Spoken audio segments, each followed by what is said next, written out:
भगवान विष्णु ने जय और विजय से कहा, महामुनियों का शाप झूठा साबित नहीं हो सकता। तुम दोनों मेरे प्रति मैत्री भाव रखते हुए 7 जन्मों में तर जाना चाहते हो या मेरे साथ द्वेष करते हुए शत्रु बनकर 3 जन्मों तक मेरे हाथों मृत्यु को पाकर यहाँ पर आना चाहते हो। इस पर जय और विजय ने 3 ही जन्मों के बाद विष्णु के सानिध्य को पाने का वरदान मांग लिया। जय विजय की कामना की प्रशंसा करते हुए सनकादि मुनियों ने विष्णु से कहा, भगवान, हमने ये रहस्य अभी जान लिया कि आपकी दृष्टि में राग द्वेष दोनों बराबर हैं और जो लोग आपसे द्वेष करते हैं वे आपके और निकट हो जाते हैं। आपके द्वारपालों को जल्दबाजी में हमने शाप दिया, हम अपनी करनी पर पछता रहे हैं। कृपया हमें क्षमा कीजिए। शश इसके बाद वे लक्ष्मी नारायण की स्तुति करते हुए वहां से चले गए।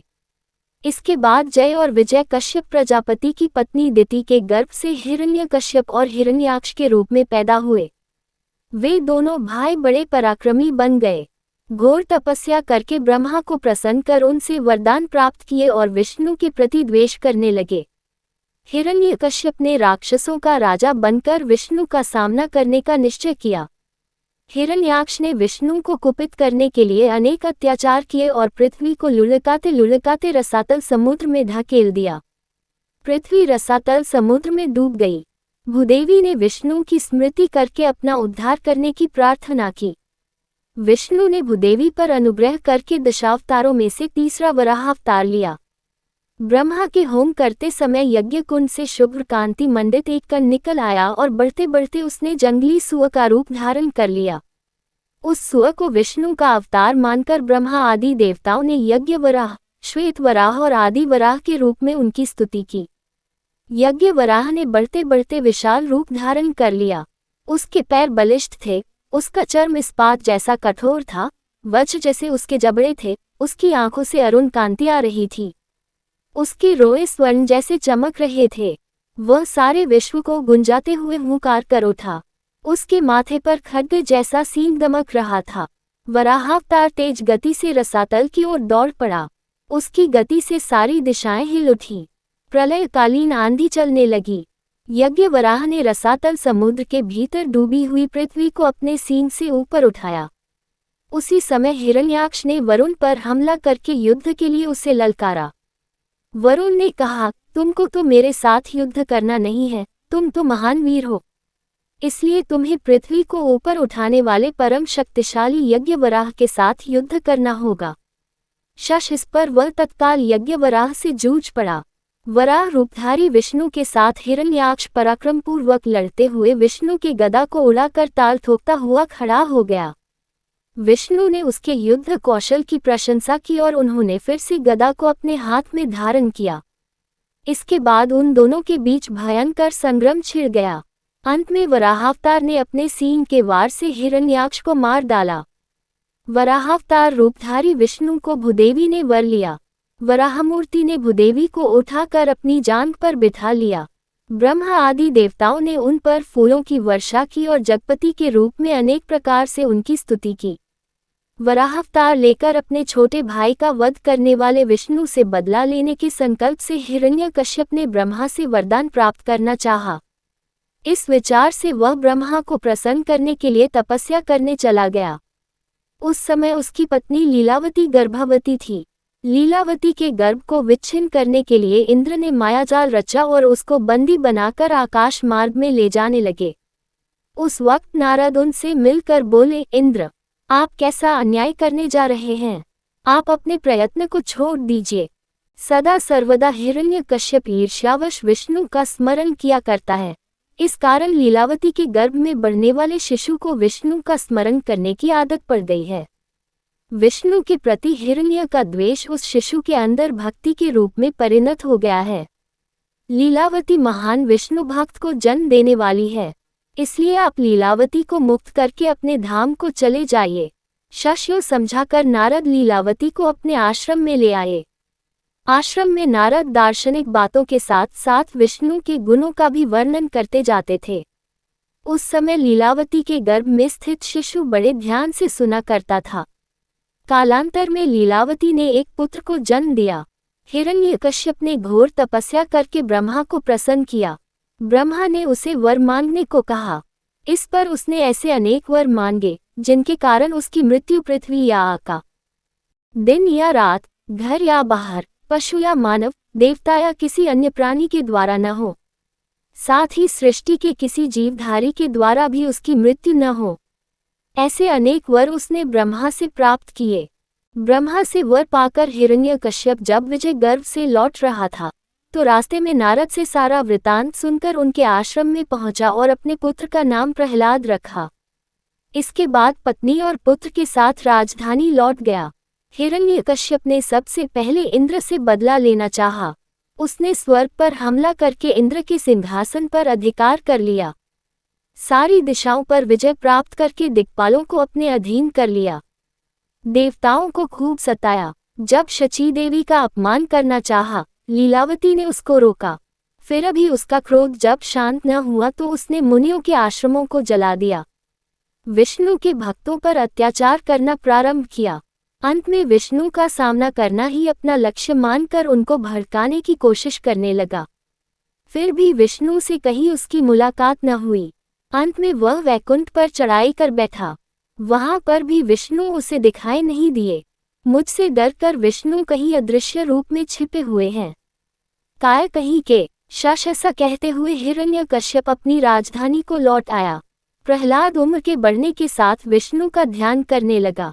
हिरण्यकश्यप ये सोचकर चिंता में डूब गया कि ऐसा वंशद्रोही उसके यहाँ कैसे पैदा हो गया। प्रहलाद का विद्याभ्यास कराने के लिए हिरण्यकश्यप ने उसको अपने गुरुपुत्र चंड और माग के हाथ सौंप दिया। प्रहलाद ने गुरुकुल में हरि का ध्यान करते हुए अपनी विद्या समाप्त की। अपने सहपाठियों में भी विष्णु भक्ति का प्रचार करके उनके मन में मुक्ति मार्ग के प्रति अभिरुचि पैदा कर दी। विद्या की समाप्ति पर चंड और माग प्रहलाद को हिरण्यकश्यप के हाथ सौंपने के लिए आए। हिरण्यकश्यप ने अपने पुत्र को प्रेम से जांघ पर बिठाया और पूछा, बेटा, तुम अपनी विद्या का परिचय कराने वाला एक पद्य सुनाओ। प्रहलाद ने अपने मधुर कंठ से एक पद्य गाकर सुनाया, जिसका अर्थ था, मैंने अपने गुरुजी से सारी विद्याएं पूर्ण रूप से सीख ली हैं। उन सभी विद्याओं में श्रेष्ठ विद्या विष्णु के प्रति चित्त लगाना है। विष्णु का स्मरण करने से प्रत्येक व्यक्ति का जन्म सार्थक हो जाता है। प्रहलाद के मुंह से ये बातें सुनकर हिरण्यकश्यप क्रोध से कांप उठा और उसको अपनी जांघ पर से नीचे धकेल दिया। तब गुरुओं से पूछा, क्या आपने हमारे पुत्र को यही शिक्षा दी है? चंड और माग दोनों थर थर कांपते हुए बोले, राजन, इसमें हमारा कोई दोष नहीं है। आप हम पर नाराज न होइए। शश ऐसा कहते हुए गुरुकुल में प्रहलाद के व्यवहार का परिचय दिया। हिरण्यकश्यप ने अपने पुत्र को समझाया, विष्णु ने सूअर का रूप धरकर तुम्हारे चाचा का संहार किया है।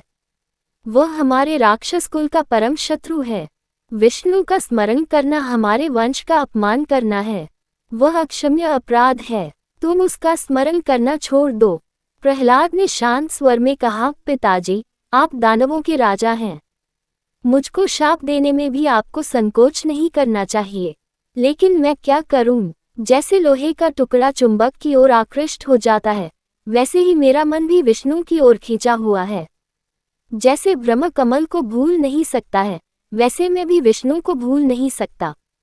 यह मेरे वश की बात नहीं है। मेरे शरीर में प्राण के रहते उनको भूल जाना असंभव है। मेरी आत्मा ही विष्णु स्वरूप है। छोटे बालक के मुंह से ऐसी बातें सुनकर हिरण्यकश्यप विस्मय में आ गया।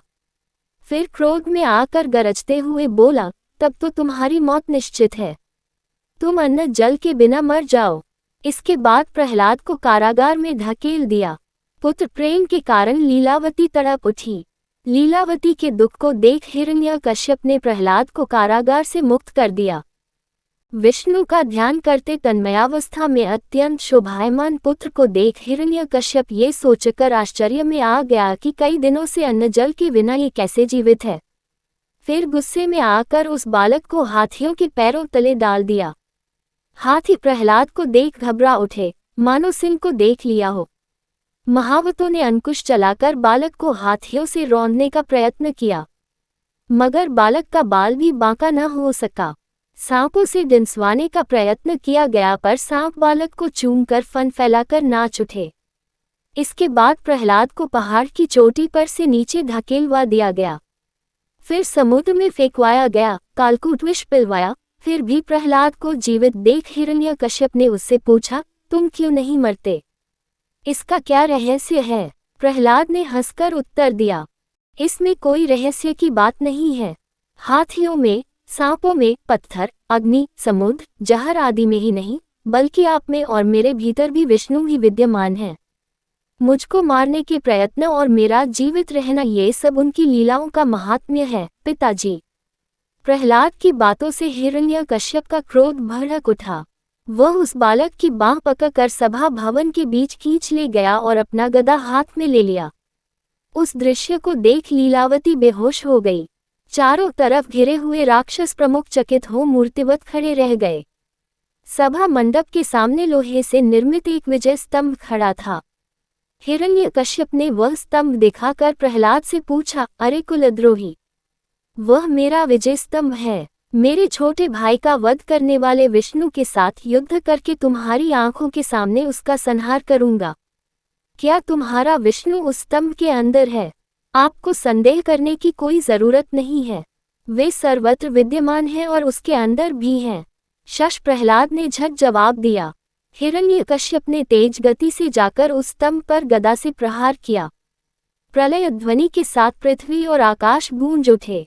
धुएं के बादल चारों तरफ फैल गए। स्तंभ दो टुकड़ों में फट गया। उसके भीतर से चकाचौंध करते हुए दशावतारों में से चौथा नरसिंह अवतार धारण कर विष्णु प्रकट हुए। सिंह का सर, मानव का धड़, हाथों में सिंह के नाखून, ऐसा अपूर्व रूप को लेकर नरसिंह प्रलयंकर ध्वनि के साथ गरज उठा। उस वक्त ऐसा लगा मानो पांचजन्य फूंक दिया गया हो। सुदर्शन चक्र उनके चतुर्दिक घूमते हुए दिखाई पड़े।